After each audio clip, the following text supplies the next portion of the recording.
गौतम बुद्ध से जुड़े प्रेरक प्रसंग और कहानियां हमें जीवन में सदाचार, संयम और कर्म का महत्व समझाती हैं। दोस्तों, गौतम बुद्ध ने अपने शिष्यों को बताया था कि कभी भी भेदभाव मत करो, अपने आप को शांत रखो, हमेशा अंदर से सकारात्मक रहो। आपको अगर सबसे अलग, सबसे अच्छा बनना है तो सबसे अधिक त्याग भी करना होगा। ऐसी प्रेरणादायक बातें गौतम बुद्ध ने अपने शिष्यों को क्यों बताई थी, जानते हैं गौतम बुद्ध की कहानियों के माध्यम से। तो चलिए बिना देरी किए कहानी की शुरुआत करते हैं। एक समय की बात है, बुद्ध अपने भिक्षुओं के साथ भिक्षाटन के लिए किसी गांव की तरफ जा रहे थे।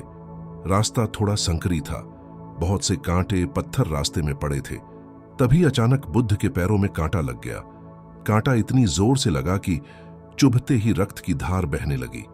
बुद्ध के भिक्षु जो उनके साथ भिक्षाटन के लिए जा रहे थे, रक्त को रोकने का प्रयास करते हैं और एक कपड़ा फाड़कर बुद्ध के पैर पर बांध देते हैं। गांव के बहुत से लोग इस घटना को देख रहे थे, जिनमें से ज्यादातर लोग ऐसे थे जो गौतम बुद्ध से ईर्ष्या करते थे।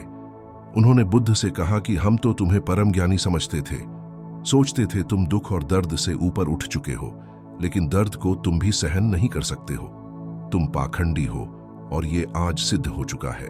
वे आगे बोले, हमें तुम्हारे गांव में आने की खबर पहले ही मिल चुकी थी, इसीलिए हमने तुम्हारी राह में कांटे बिछा दिए, बस यही देखने के लिए कि तुम सच में महात्मा हो या बस महात्मा होने का ढोंग करते हो। इस गांव में तुम्हारा स्वागत नहीं, तिरस्कार होगा।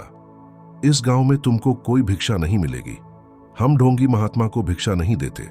लेकिन गांव वालों की ऐसी कड़वी बातें सुनने के बाद भी बुद्ध ने उन लोगों से अनुरोध किया कि कृपा करके मुझे इस गांव से भिक्षा लेने दो। बुद्ध के ईर्ष्यालुओं ने बुद्ध का उपहास बनाते हुए कहा कि अगर तुम्हें भिक्षाटन के लिए इस गांव में आना है तो तुम्हें अपने रक्त की बलिदानी देनी होगी। तुमको इस कांटों के रास्ते से गुजरना होगा। अगर तुम ऐसा करते हो तो हम तुम्हें भिक्षा दे देंगे। गौतम बुद्ध ने उनकी चुनौती स्वीकार की और कांटों से भरे उस रास्ते पर चलने के लिए अपने कदम आगे बढ़ाए। कांटों पर चलने के बावजूद गौतम बुद्ध मुस्कुरा रहे थे। वे हंसते हंसते उन कांटों वाले रास्ते को पार कर गए। बुद्ध के साहस को देखकर गांव वाले चकित रह गए। कुछ लोगों की तो आंखें फटी की फटी रह गईं। गांव वाले सोचने लगे कि बुद्ध भिक्षा के लिए दूसरे गांव भी जा सकते थे, तो फिर कांटों पर चलकर क्या साबित करना चाहते हैं। गांव वाले बुद्ध के संदेश को इतनी जल्दी नहीं समझ पाए। यहां पर बात भिक्षा की नहीं, बल्कि जीवन को बदलने की थी। गांव वालों की भीड़ में एक ऐसा लड़का भी था जो देखने में बिल्कुल फटे हाल, गंदा और मैला दिख रहा था। गांव वालों के साथ वह भी बुद्ध पर हो रहे अत्याचार को देख रहा था और बुद्ध पर हो रहे उस अत्याचार को देखकर वह बहुत दुखित हो गया और दौड़ कर गया और बुद्ध के पैरों के सामने से कांटों को हटाने लगा। बुद्ध के ईर्ष्यालु उस लड़के को रोकने की कोशिश करने लगे और गांव से दाना पानी न देने की तथा गांव से बाहर निकाल देने की धमकी देने लगे। लेकिन उस लड़के ने किसी की न सुनी और न ही अपने साथ होने वाले किसी अंजाम की परवाह की। वह बस बुद्ध के रास्ते से कांटों को हटाने में लग गया और बोला, हे भगवान, आप इन मुट्ठी भर लोगों की वजह से अपने आप को कष्ट मत दीजिए। आप गांव में प्रवेश कीजिए, बहुत सारे लोग आपको भिक्षा देने के लिए आतुर हैं। गौतम बुद्ध ने उस लड़के को अपने पास बुलाया और आशीर्वाद देने लगे। लेकिन जैसे ही बुद्ध आशीर्वाद देने के लिए हाथ बढ़ाते हैं, वह लड़का पीछे हट गया और बोला, हे भगवान, आप मुझे छूकर अपने आप को अपवित्र और दूषित न करें। बुद्ध बोले, हमारी उत्पत्ति इस सृष्टि में हुई है।